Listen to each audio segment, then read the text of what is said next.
వరిపిండి నెయ్యి పోకుండా తయారు చేయు విధానం.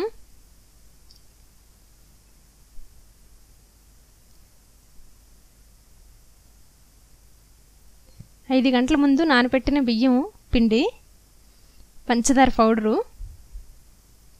ఇలాచీ పొడి, ఆయిల్, నెయ్యి.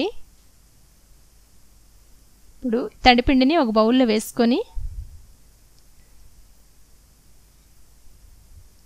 పంచదార పౌడరు సరిపడంత స్వీట్ చూసుకొని కలుపుకోవాలి. ఇలాచీ పొడి వేసుకొని నెయ్యి కొంచెం గోరువెచ్చగా మరగపెట్టుకొని కొంచెం వేసుకుంటూ కలుపుకుంటూ ఉండాలి. చపాతీ పిండిలా కలుపుకోవాలి. నెయ్యి వేసుకుంటూ కలుపుకోవాలి. ఇలాగా ముద్దగా కలుపుకొని ఇప్పుడు స్టవ్ వెలిగించి కళాయి పెట్టి డీప్ ఫ్రైకి సరిపడంత ఆయిల్ పెట్టుకొని ఇది వేగుతుండగా ఇప్పుడు మనం కలిపి పెట్టుకున్న ముద్దని ఉండల్లా చుట్టుకోవాలి. ఇలా ఉండల్లా చుట్టుకొని రెడీ చేసుకోవాలి. కొంచెం గోధుమ పిండి సోయికి కలుపుకొని చిటికెడు ఉప్పు వేసుకొని కొంచెం కలుపుకోవాలి పల్చగా.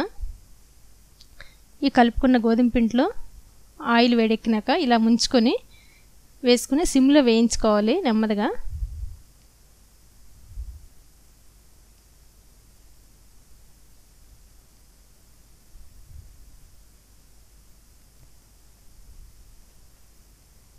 గోల్డెన్ కలర్ వచ్చేంత వరకు వేయించాలి. ఇలా కలర్ వచ్చేటప్పుడు తీసేయాలి.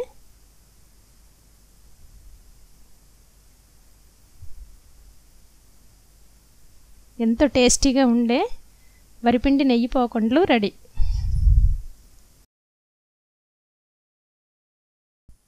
మరిన్ని వీడియోల కోసం సబ్స్క్రైబ్ చేసుకోండి.